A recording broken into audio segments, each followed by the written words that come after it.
Hello everyone, welcome back. It's another episode of Things You Should Know About Pugs, and then today we're going to be covering training. When I say training, I'm not talking tricks, I'm not talking like give a paw, sit down, stuff like that. I'm talking your basic training, your toilet training, and like training not to bite, not to chew, kind of covering that sort of range, which is more difficult than actually training to do tricks. We haven't started teaching Pablo tricks yet, so I couldn't really give you any guidance on that, but it's pretty similar to what I'm going to explain anyways. There are two elements which come into practice when you're training a pug, or just any puppy really, and that's punishment and reward. We'll start off with reward because that's easier. Pugs are very greedy dogs, love food. So if you're praising them for anything, just treats, just any treats, any kind of food is what you want to be giving him. So whenever they do anything that you would want to reward them for, like being nice, sitting nicely, walking nicely, always give them a treat. That they learn so quickly by giving them treats. That's the best thing to do. Punishing is where it gets tricky because pugs are very fragile. Now by that I mean that you can't really punish a pug as much as you can punish another dog. So I know from training our other dogs, there's that thing of if they bit you or kind of nipped you or they were barking, you could always kind of give them a bit of a tap on the bum, tell them no, And another thing for dogs is kind of just a tap on the nose because they really don't like that. It's not a case of hurting them. I'm not saying like to really smack a dog on the nose, but like if you kind of just like boot the end of the nose, they're just not keen on it. Obviously deters them from doing something. But with a pug, you've got real issues with how you handle him. So all the punishments, you can't really be physical with any dog, but you can always kind of push them off you, tell them no, stuff like that. I'm not saying go around hitting your dog, please don't. You just can't be physical with a pug though, because they've got potential breathing problems. If you were to try and hit its nose, you can't do anything with his face. It's hard to grab him because obviously you don't want to be squeezing him too hard. There's a lot of things with pugs that you just can't do. So you've got to punish them without touching them. Now, when you're playing with them on the floor, when you're on the floor and they're biting your feet, it's very hard not to just push them away, and that's the worst thing you can do. So the thing we've done with Pablo, and it's really worked quite well, and we never really done this with our own dogs when we were like living separately with our families. Two things: distraction, isolation. So as a distraction, if you were say biting our feet when we were in the living room, we'd always have his treats on hand. So there's various things you can do. You could either like squeal really loudly, which is obviously like mimicking a puppy, how they would fight, how they would kind of, that insinuates to them that you're hurt. You're not necessarily hurt, but it insinuates them to kind of give them a bit of a shock. Have a squeaky toy. Just squeaking a squeaky toy whenever you bite your feet, it distracts them to look up. They're now wanting to know what you've got in your hand and they're not bothered about your socks necessarily. Or we used to use treats. Now, what you don't want to do is reward them with the treat. What you want to do is distract them with the treat. So if they're biting your foot, if they know treats are about, they will be on their best behaviour. They won't get that treat though. They kind of then associate biting with not getting food, so then they'll associate getting food with not biting. We had real issues with Pablo biting, and when we went to the vets, they recommended doing these things. Now, we weren't necessarily as aware to do stuff like this. And when we're out on a walk, it's the same thing. We always take a squeaky toy with us, always have his treats. So when he does wee or a poop outside, give them the treat as a reward. If they start biting or, pull on the lead and stuff, we distract them, shake, squeak.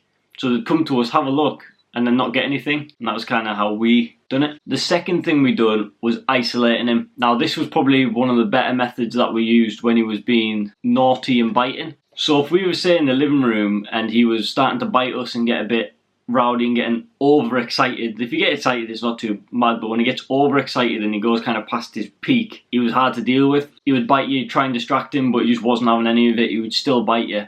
This is the time you isolate him away. So we had a pen in the kitchen, which if you look at some previous videos, you'll maybe see that. And we just put him in there where he can't physically get us. He's trapped. And whenever he went in there, he always cried because he wanted back out. But you've just got to ignore him. You've got to isolate him away.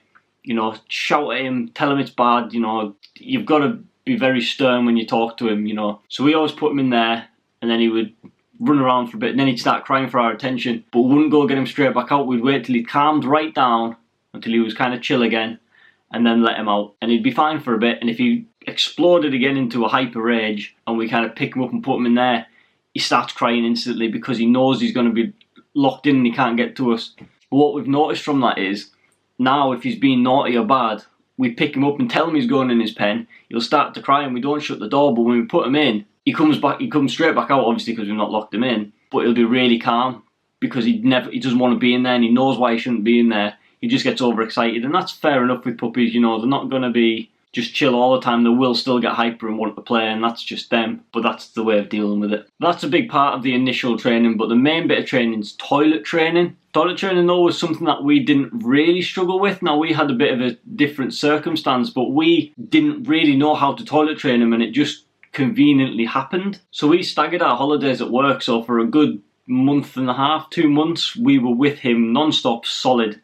Now that made toilet training really, really easy because we weren't leaving him on his own, so he wasn't just peeing and pooing in the house. We were there constantly monitoring him and watching him. Now we put puppy pads down, but they didn't work at all. Now I'm not saying they don't work, it's a different circumstance like I said. If you're wanting to use puppy pads, just keep him weeing and pooing inside. Don't really let him outside. Let him get used to doing that and get rewarded for that, and then start taking him outside once he's good at that.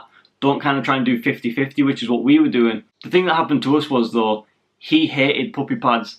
If we put one down on the floor, he'd rip them to pieces, so they were just not been able to get used anyways.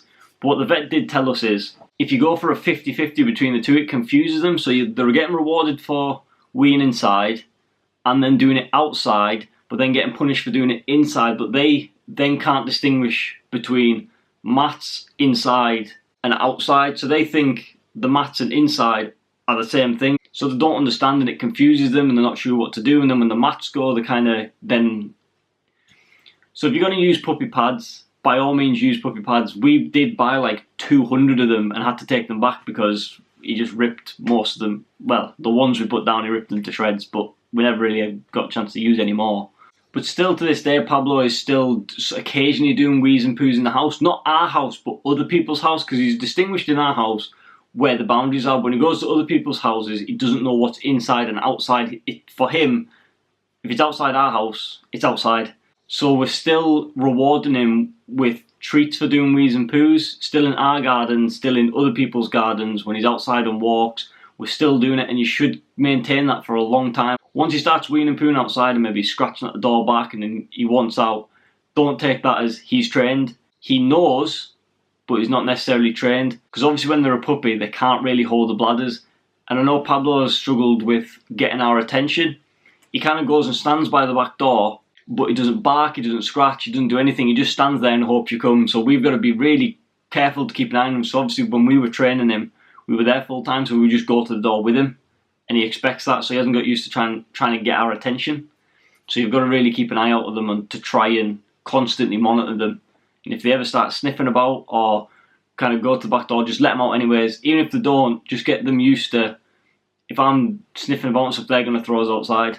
And something that Pablo really doesn't like, and it might be for a lot of dogs, but if he ever wheezes inside and he wheezes on a mat or on the floor or anything, obviously the first thing we do is tell him off, you know, shout at him, let him know he's done wrong, take him straight outside to let him know he should have done it there. And then what we do is we bring him inside, we kind of hold him towards it and kind of sort of put his nose into it and kind of, you know, who did that?